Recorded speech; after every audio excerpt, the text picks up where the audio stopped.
probably have had presentations about what we're going to do. This is effectively the cell cycle and the conclusion of the cell unit. I just sent you.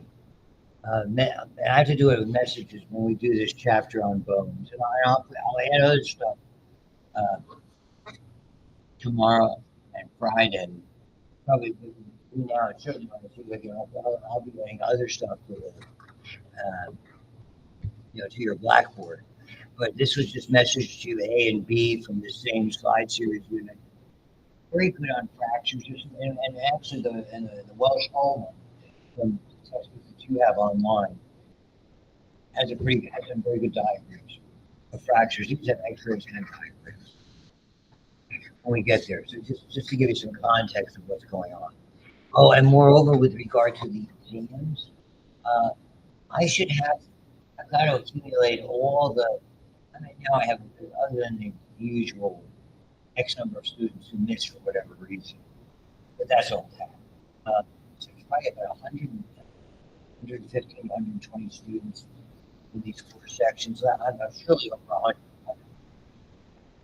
So I should have the grades figured out and how I'll adjust the grades, and it's going to require a scale if you're interested in what I've seen so far, which probably won't shock you. You probably heard stuff gets around. So, and I hope to have that some juncture all over the weekend, depending on how early my grandchildren get home. For babysitting. 250th anniversary of U.S. Navy, and my son and daughter-in-law are going to a ball. You have to take it all fancy kind of stuff. Oh yeah, you love dressing. My wife and I were going to on Halloween for dressing up. We go to the casino, turn off the lights, let everybody else take care of the kids. We don't get a lot of treats when we go to the casino. Here we are. So this is all about the cell cycle. And why I like to devote a significant time to the cell cycle. It's effectively a microcosm of what goes on in your body. Our body is effectively governed. So what that means is normally things go out of control. Basically, the way we keep cells from multiplying excessively rapidly, we have stopped. We have restrictions. We have controls. Your heart rate, my heart rate, was a great judge of really a nice quick snapshot of how the resting pulse. You take somebody's pulse or your own pulse when you're just sitting there watching TV or whatever you're doing, just taking it easy. And a normal individual of almost any age should be between 60 and 80. Highly trained athletes, people who are very, very fit and things like that. Maybe it's going to be between 50 and 60. It's a measure of the reserve that they have. As you get to that 80 to 100, which a lot of people are in, that's a good. It means your heart is having to work harder than it should be, and by that same token, you don't have a lot of reserve. The normal, and anything over 100, oh boy, watch out. I was that person when I was 21. I had a heart rate, and even when I was starting to 25 years old, I had a heart rate over my resting heart rate because I smoked and all that, chain smokes and all that type of stuff. Long story short, it's governed. Your normal heart rate is over 100. What we get to at the end of this class is called the autonomic nervous system. It holds it in check. It holds it in check as a measure of how healthy you are. The cell cycle is not a whole lot different. What causes cancer is a cell cycle that's lost its control. The cell cycle is like having a boulder on the top of the hill with a fence. You have a strong fence, it's not going anywhere. That fence begins to weaken, and you lose those controls. It's coming down the hill, and ain't nothing will stop. And when you're replicating cells, we're talking about mitosis. Meiosis is something, sexual reproduction is something you talk about more in reprophysiology. We touch on it at different times during the course of anatomy and physiology, both 1 and 2.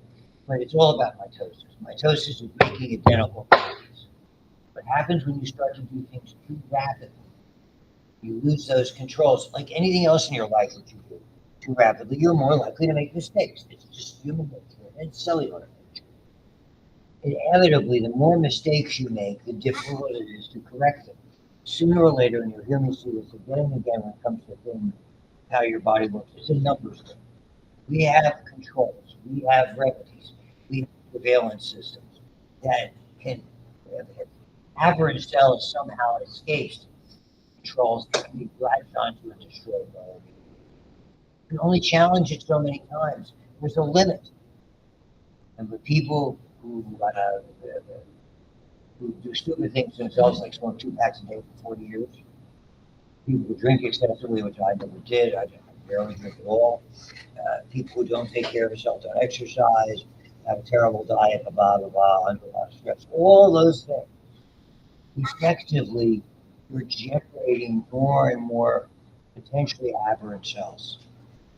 There's a thing we call, when we talk about things like that, all those bad things, the smoking, the drinking, the illicit drugs, bad, bad luck choices, things that you don't do to remedy it, are what we call initiators and promoters. They start damage and they facilitate damage. They create problems. That's what we want to understand this. That this cycle, and to see why it's so very, very well controlled for the most part. Remember, we make billions of cells every day. We think that we look at our body and we go, well, how much is your change in this? When we get to bones, you're going to learn that your bones have been replaced in their entirety twice. We mentioned that before during all of your relatively young lifespan. And if anybody's in a 50-year-old masquerading 20-year-old body. Our grandparents here, until it was the day of report. Okay, 45.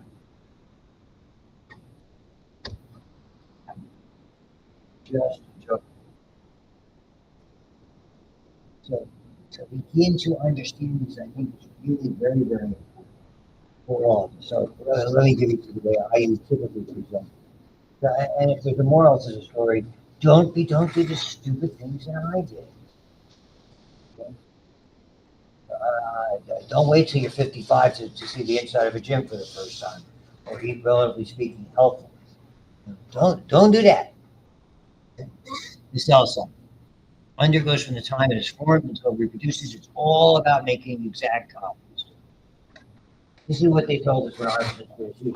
How long ago it was. Hopefully yours was. They drew this. Yeah, a rectangular surface. Okay, and then they would show you a progressive. You see in a textbook. Slide. Idiots has got a little more advanced to have like this. Slide projectors. So it's your click slide. They show you things like mitosis. They show you that. So they have a cell and you see, the same type of thing. You see, all the chromosomes lined up across the spindle, which we'll get to in a second.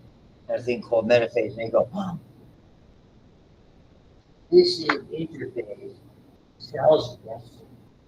This is mitosis. Oh, the cell's super busy. Nothing be further from the truth. All the time when your cells getting ready, again, you make billions of cells a day. You replace all our digestive lining cells, so much more water every 3 to 6 days, every single one.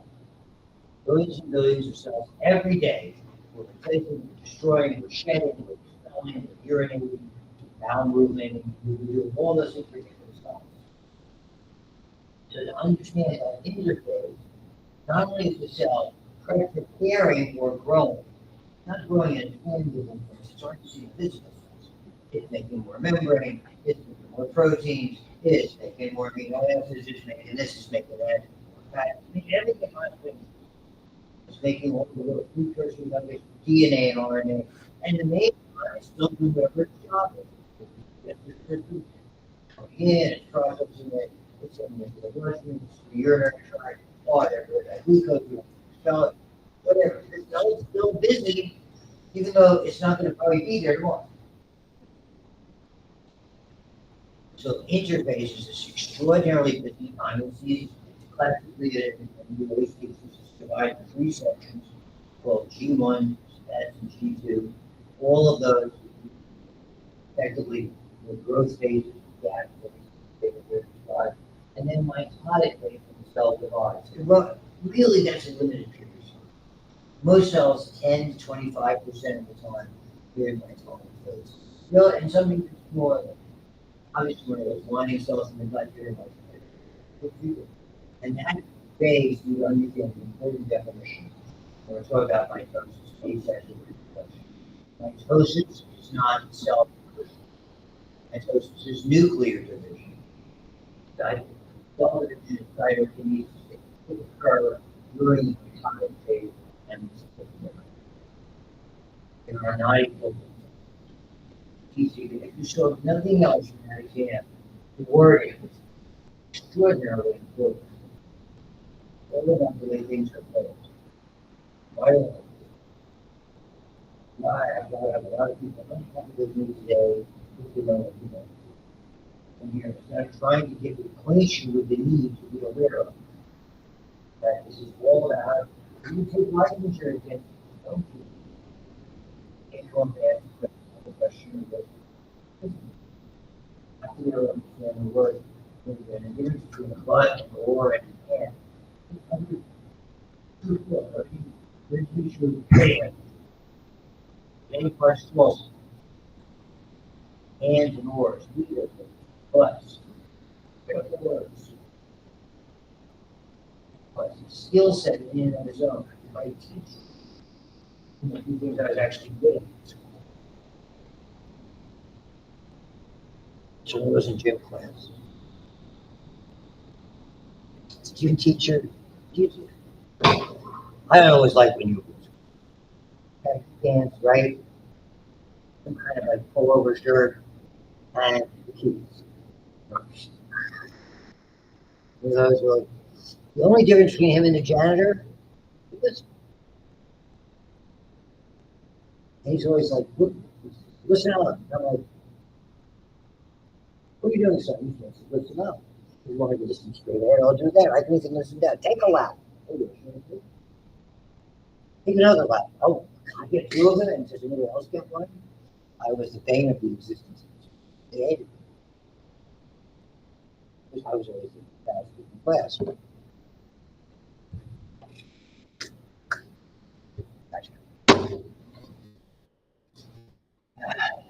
My son's running a marathon at the end of the month. Oh, why? Who knows? So, interphase. Cell formation, cell division. Carries out its routine, prepares for cell division. This is already an error, typing. Or probably. Interphase. The nuclear material is now, for whatever reason I misread it. It is in the uncondensed state. This is correct. I beg your pardon. I was looking at another PowerPoint sequence where they erroneously said condensed. When it's condensed, it's supercoiled. We talked a little bit about DNA last time. We talked about the nucleus of the cell. DNA is like a spring. It wants to coil up. The histone proteins stretch it out. So when we're looking at chromatin, it's more proteins than anything else, some other materials, and a certain amount of DNA. And it keeps it stretched out. It's there. Why all of a sudden they disengage and let the supercoiling begin to condense? That's not terribly clear. It's just part of the process that goes on. Interphase contains the subphases, which you'll see, and critically in the middle of this is DNA replication known as S for synthesis. Why that is so important? That's where mutations occur. Mutations are errors in DNA, and all of this is about that. If we don't make the DNA properly, the cell likely is not going to function properly.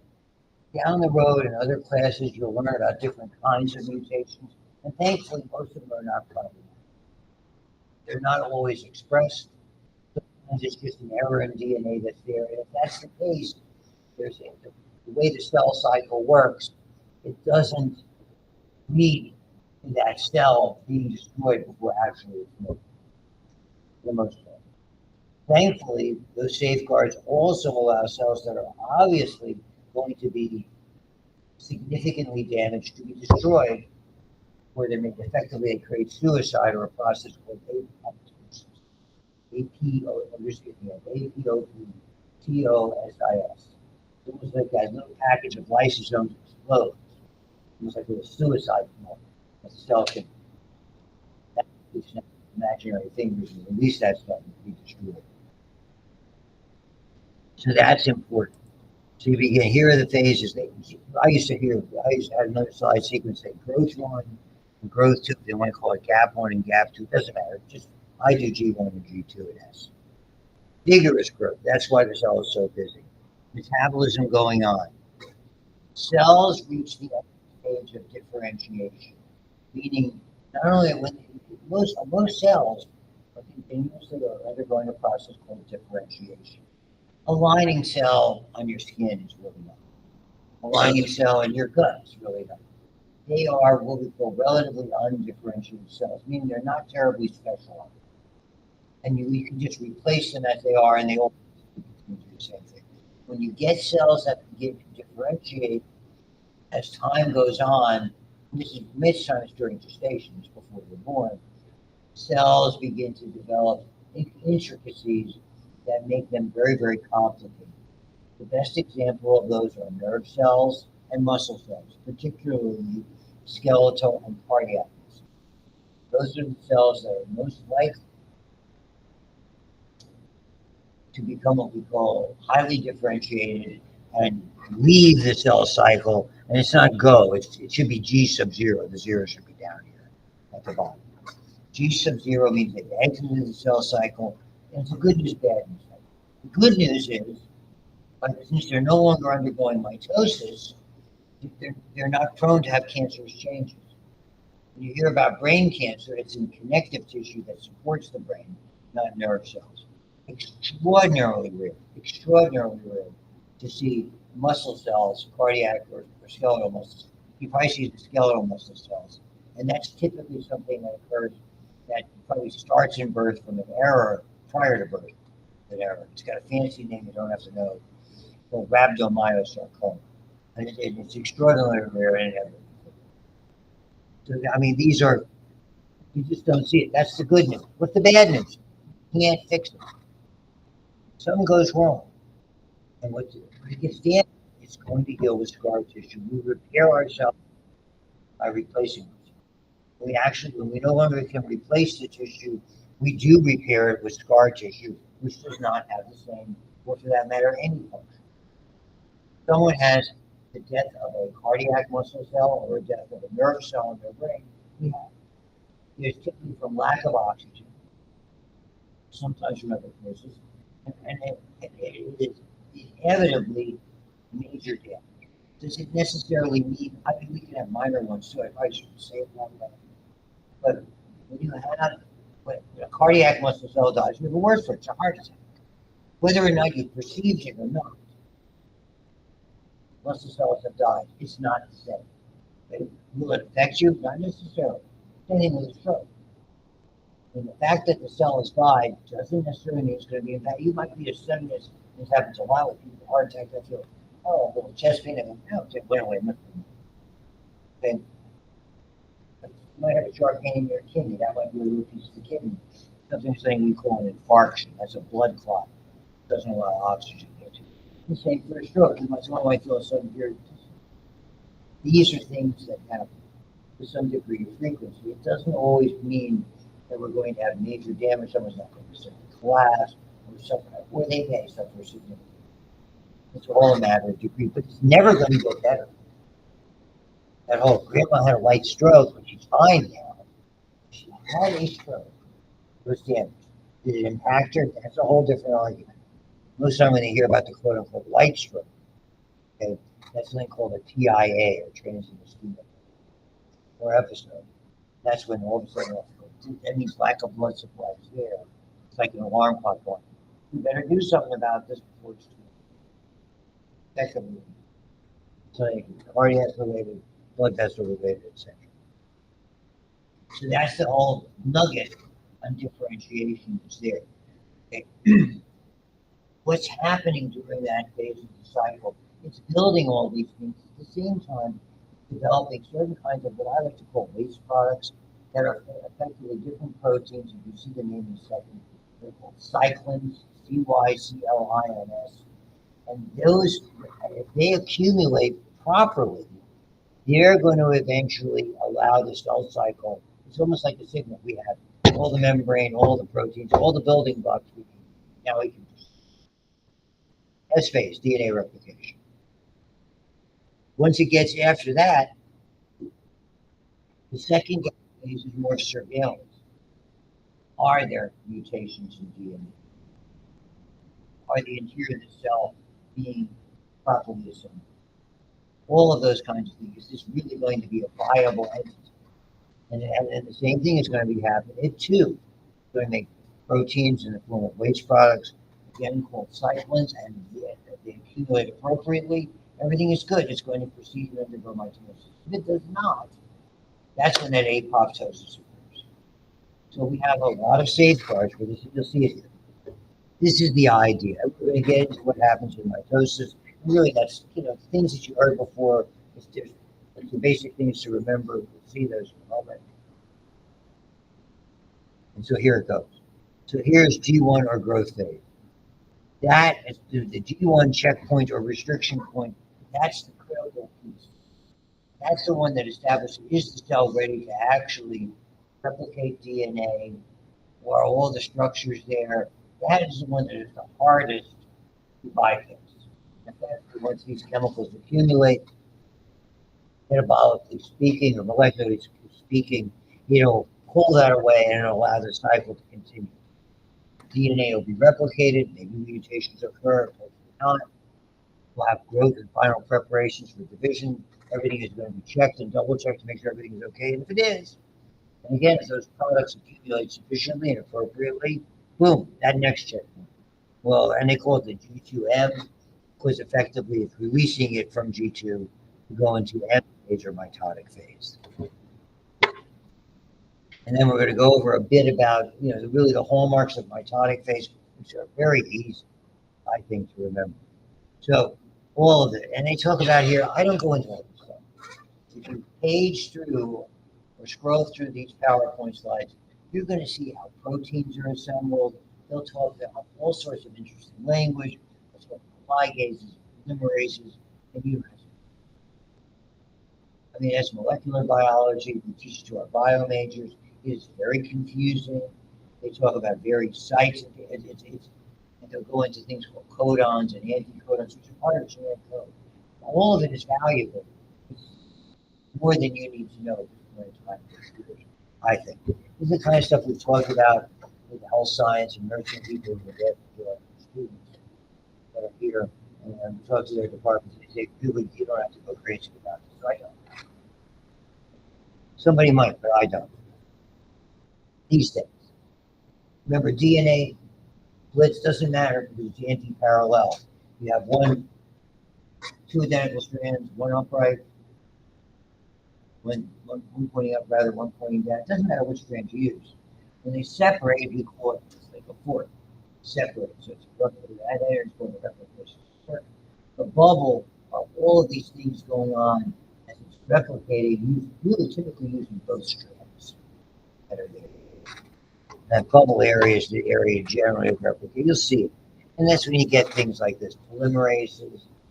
Polymerases not only make more DNA, they actually are one of the things that work in our favor. They're proofread. They make sure that the DNA is being assembled properly. They come into play after S phase. One of those things that is our bodies have the remarkable capability is if DNA has been made erroneously, to identify not only the mismatch, where it wasn't A's to T's and G's to C's, et cetera, it'll remove where the mutation is and replace it with the appropriate materials. So our cells have a lot of advanced DNA polymerases. I talk more about that in my class. Because it really is more, it lends itself because there's a big unit. Microbiology has to spend a lot of time on genetics because that's the big problem with viruses and bacteria. They mutate all the time. They're very unstable genetically compared to our cells, and that's why we keep getting, there's never the same strain of code. We keep mutating the RNA. The biggest single problem we have in bacteria is antibiotics. Why don't we have enough? Why don't the antibiotics work? The bacteria keeps mutating. We used to have a penicillin used to be able, if you weren't allergic to it, clobber 90% of all Staphylococcus aureus infections. Now it doesn't work.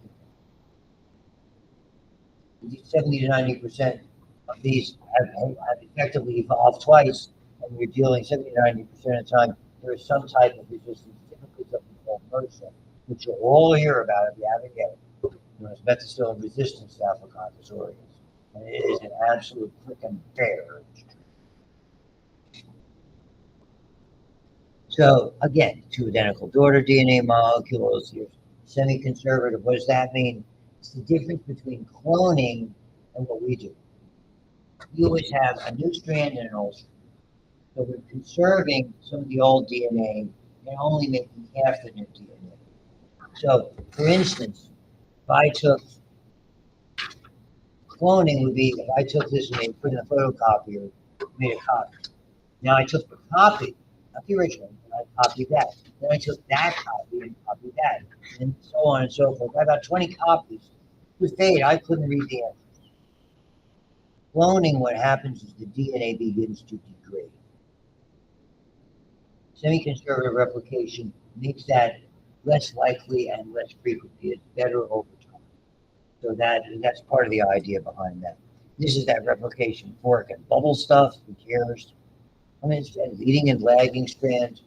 That's something the students talk about in cell molet and in genetics, which strand. They're taking genetics now. This doesn't help us. So again, most cells need to replicate continuously for growth and repair.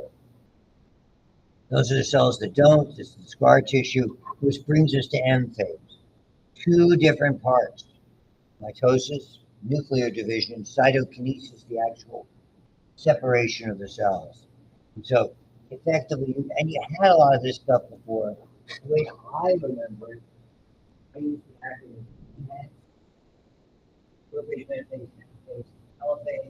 there are four events in prophase. Most textbooks we talk about early and late prophase. Four things are going. Because other than that, when you look under the microscope of a cell, very rarely do you see a cell if you get a series of cells. What's going on? You get a cell. Cells are capable of dividing.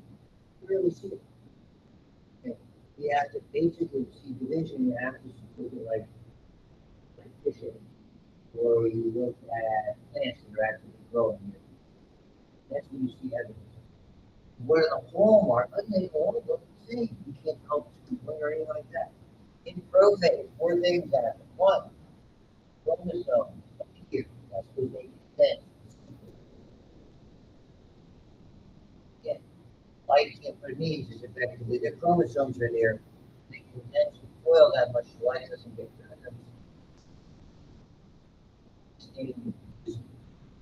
Two, the cleolus thing, one of them associated with ribosomal RNA, disappears. It's still there, but it gets disassociated. All the components are not held. All the materials are a little form factor.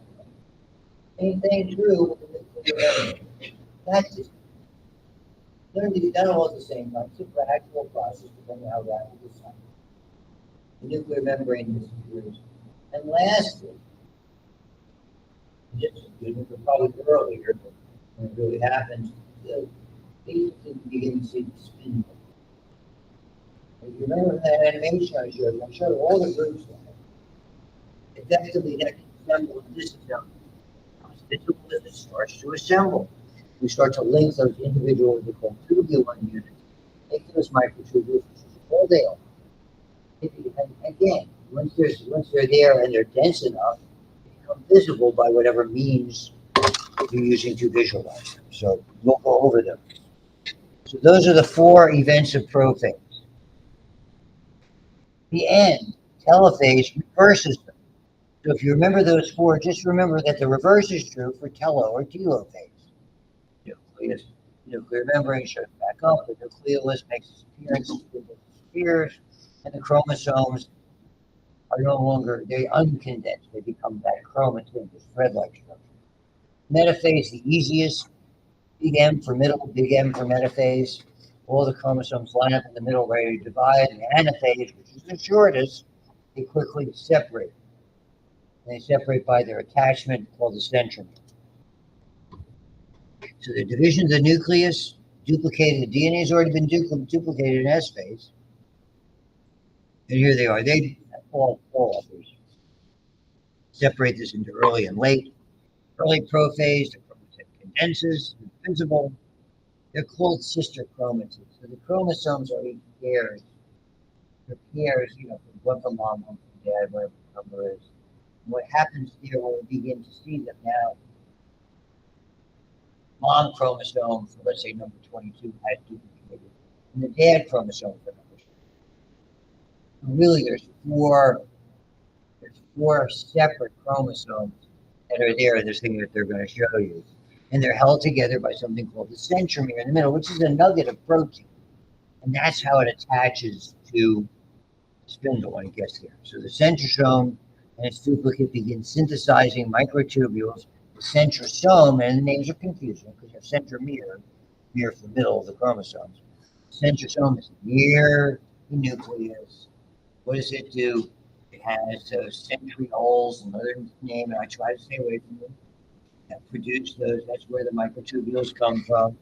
And what happens is they begin to move. The little centrioles begin to move away from the nucleus, kind of go to the edges.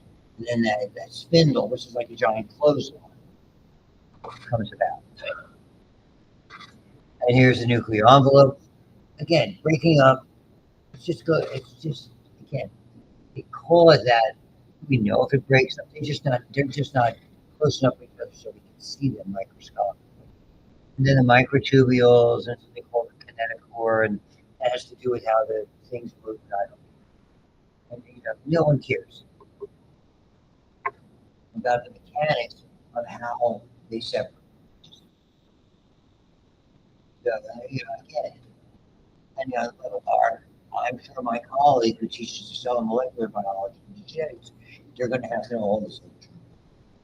Because that's the difference between being health science or nursing or other fields as opposed to being a bio major pre-medical. Here's what it looks like. This is their version of interphase. I don't think they're representing these as threads. You really shouldn't even see those. There you have the centrioles. I mean, this is what it's supposed to be. I would disagree with the thread thing. This is not bad, okay? Because now you can see the duplicated chromosomes in the center, that centromere. Here are the so-called asters.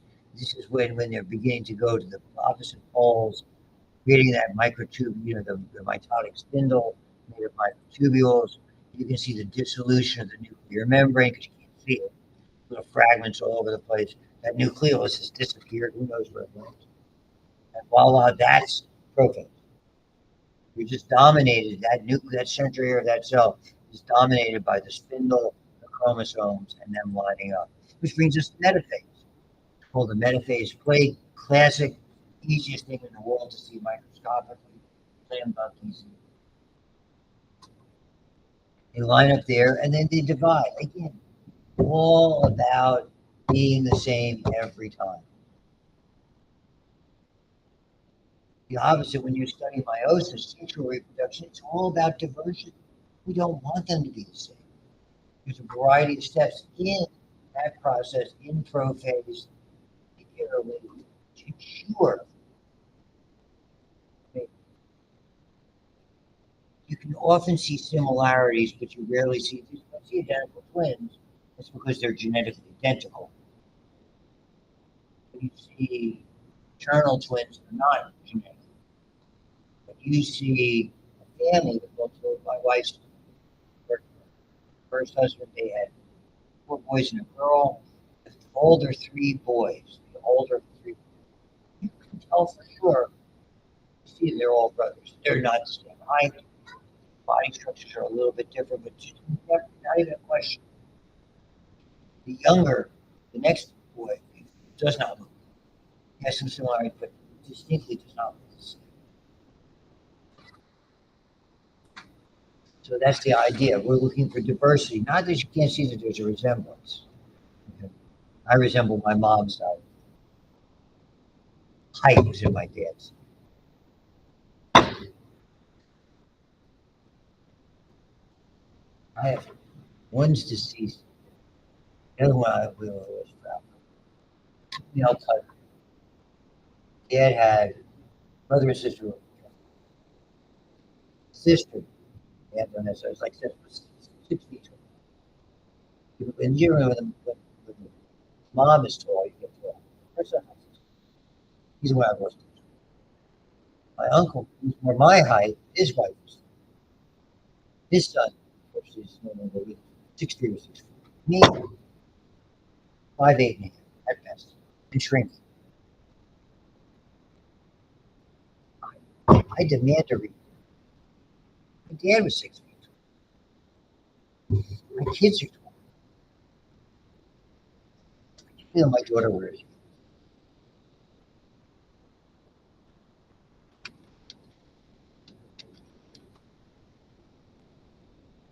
One day I've got a picture of me walking her down the aisle. A midget.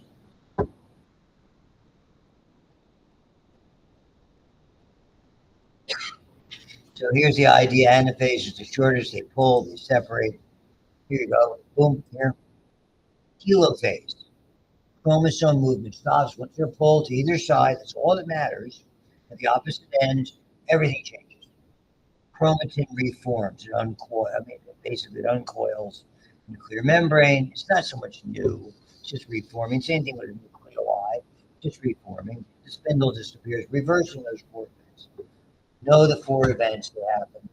Reverse them for when you ask about telophase. M phase, make it part of metaphase, right down the middle. Anaphase, the shortest they separate. Business done. Cytokinesis is when effectively the cell, cytokinesis means cell moving. In this case, it's not one cell moving, it's the separation of the cell. What happens is you classically see underneath the cell membrane, because it's not a cell wall like a plant, that's too different.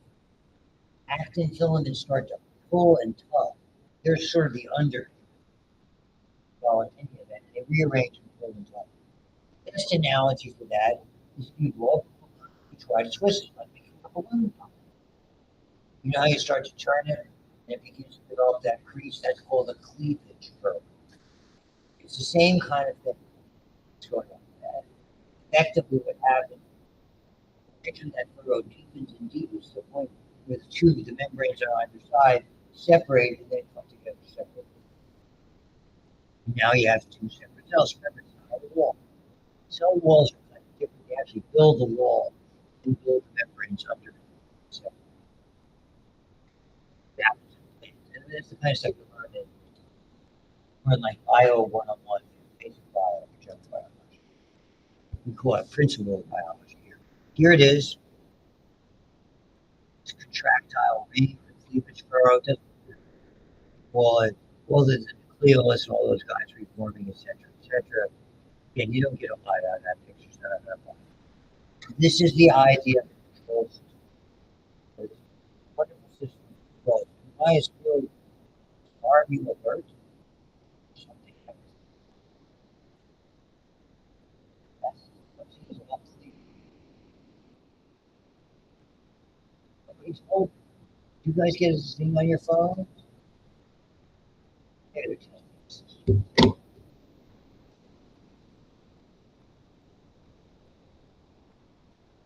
So, control of, it's not bad, by the way. It's a shelter place. Life has a door that locks, go over there. Away from the window. Did you see it? Oh, that shelter stuff.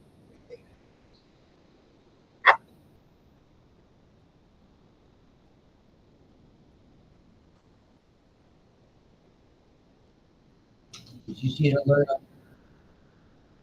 Yeah, I'm surprised. There's people.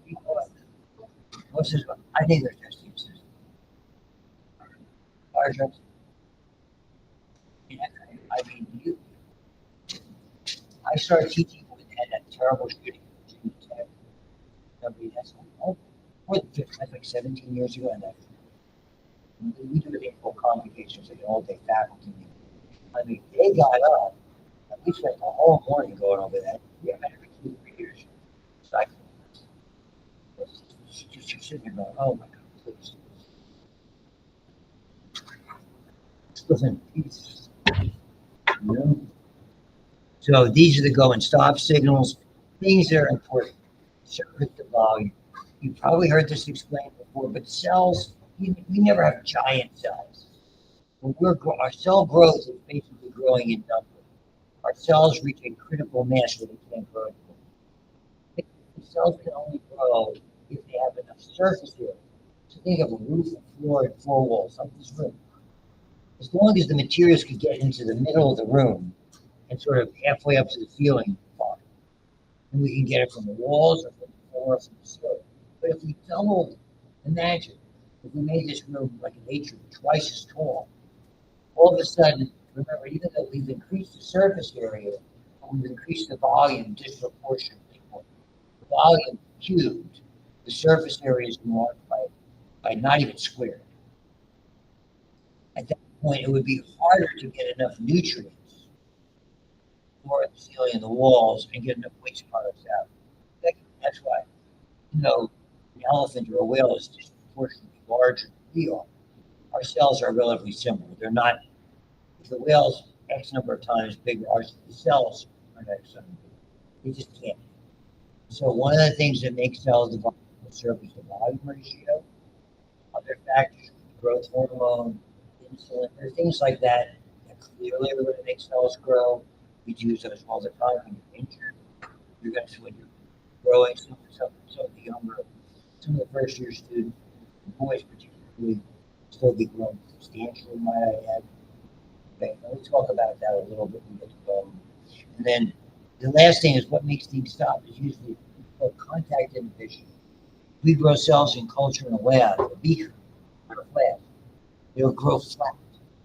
The nutrients will be in the gel or the liquid under it. Cells will grow evenly if they're normal. Cancer cells just keep up on one another. They grow regularly. There are cell cultures of cancer cells that have been around for they just keep growing. Where contact inhibition means when cells are being in contact with other cells, basically it's almost a message them going, there's enough here for them. You don't have any gaps. It'd be like once all the chairs are occupied in the room, no room for them. People got to start sitting on the tables, sitting on top of each other. So contact inhibition is a big player. They seem with cancer cells. It's part of the thrust.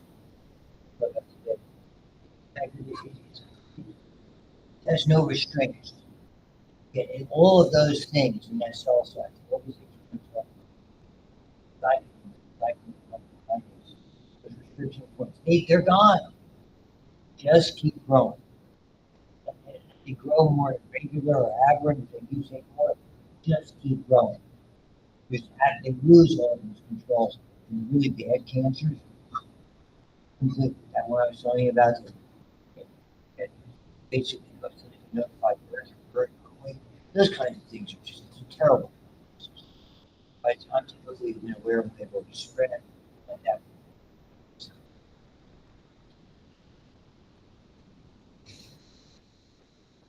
I know one on average, about 1 out of 4 or 5 of us is going to get cancer. Most times it's going to get cancer. We call the basal cell carcinoma. All you do is cut it out, good to go. Very slow growing, doesn't invade, doesn't require care, radiation, people, etc. Have one that's eminently treated. That's really the idea about it. I require a fair amount of treatment. Not pleasant.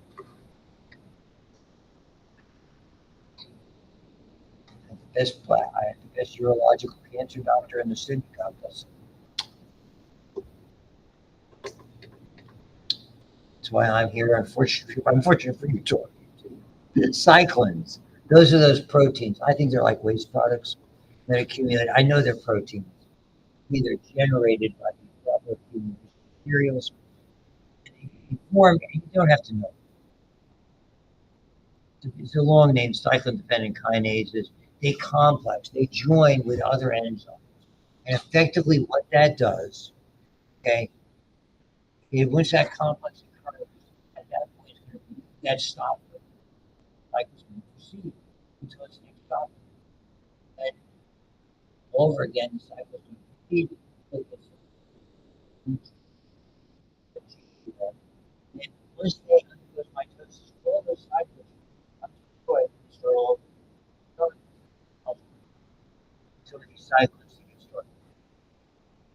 And so the checkpoints are really significant.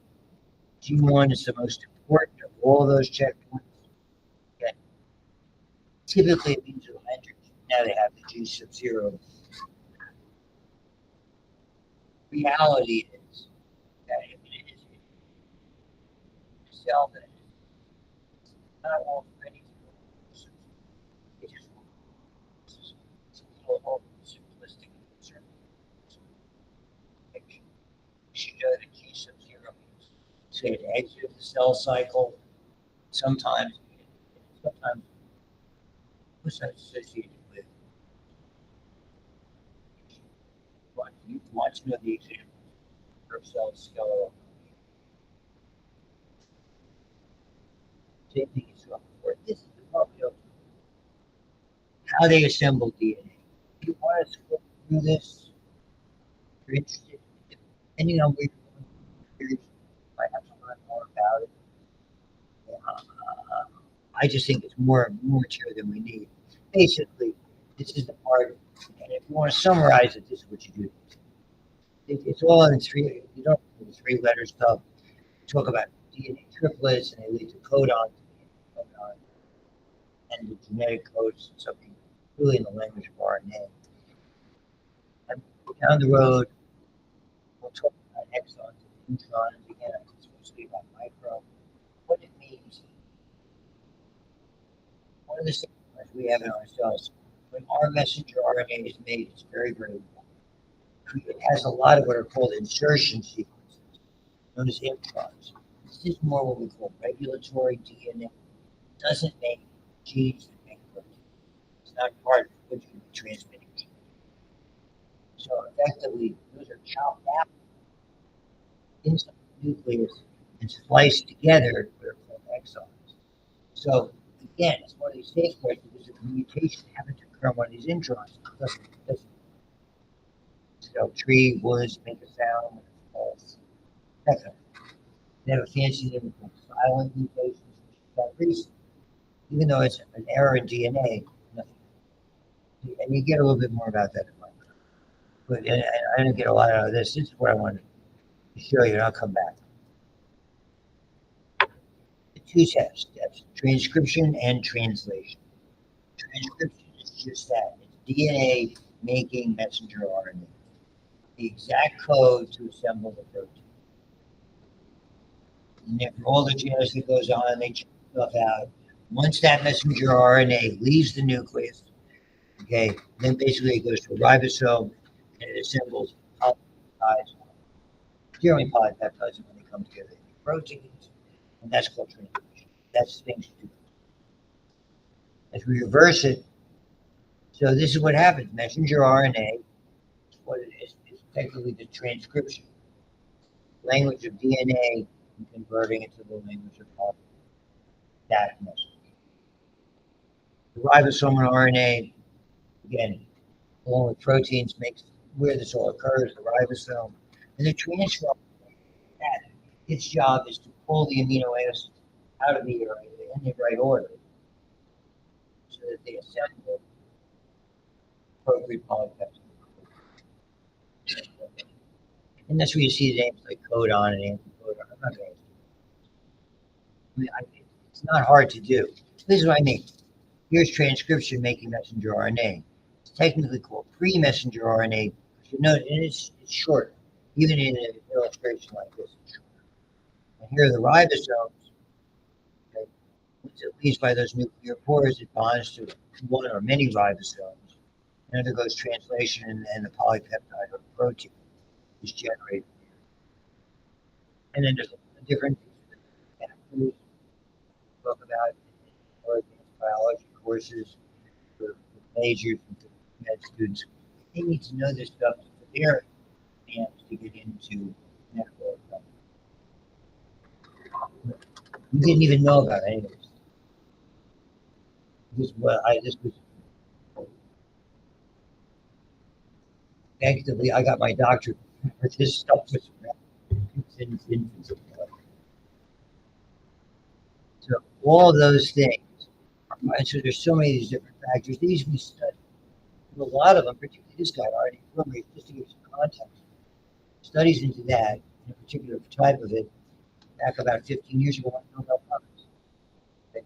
And it had to do with being able to utilize this, and without it, you can't express proteins, and basically, it's a way of controlling cancer. That's where a lot of stuff is. This stuff you definitely would not. I don't understand. This is how it's put together, and all the segments, and here's the RNA polymerase, and blah, blah, blah. This is something you go into. Do not know I'm going to teach you microbiology, not me. They might do something. A certain amount of academic freedom and stay away from classic microbiology is where they study all of this stuff. These are biological activities. I kind of like to talk about disease. And that's it. Splices like that. Here's translation. Yeah, none of this stuff. And this is the thing. This is another thing sometimes. I taught micro many, many years at a place where, part of the students that had pre-made tests in terms of files. You give them a copy of this. They give them the codes. You got to figure out names that were all there. They put things like start codes and stop codes in. Very easy. And that's transfer RNA and blah, blah, blah, blah, blah. Side note. In AP2, you're going to get to the immune system. This is how your body makes amazing amounts of antibodies and cells. And it happens in other proteins as well. It takes one strand of messenger RNA and multiple ribosomes bond to it. It's continuously being fed. You get an immense amount of proteins. Very, very good. That's why your body, it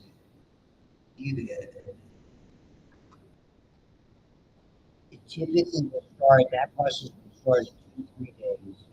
And when you get a bacterial infection, typical bacterial infection, 6 to 10 days, you'll be producing immense amounts all through your body. That's why you take antibiotics for typical symptoms. Buffer you will ramp up. And again, in microbiology, it's there, not doing that, not doing that. That's all. This is the assembly line. Have some fun, look through it. Period. Those are called APE sites. It's like, you love the sites, and somebody comes along and kicks the first time. And everybody moves up. It's like musical chairs, more like. I know you're excited. Going through all that, it's almost done. Almost done. Best part. If I do a dictation, but I will do a dictation, I try to start with this. The end of the year, just fine. Cells that have become obsolete or damaged. So, autophagy.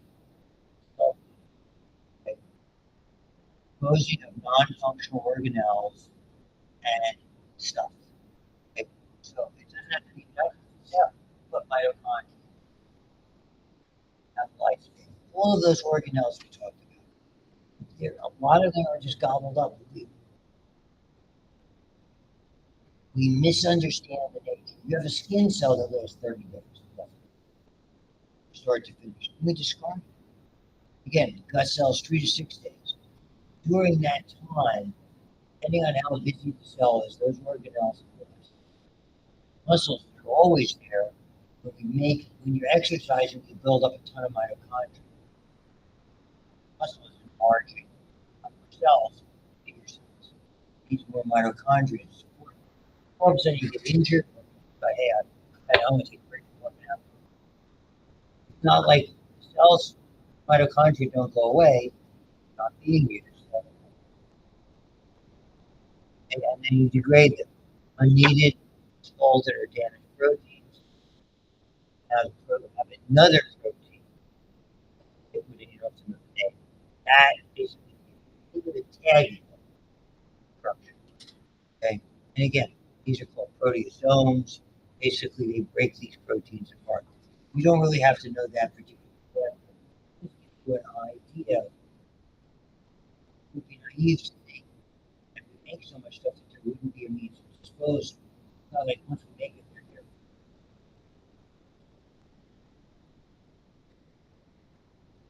And this is the apoptosis.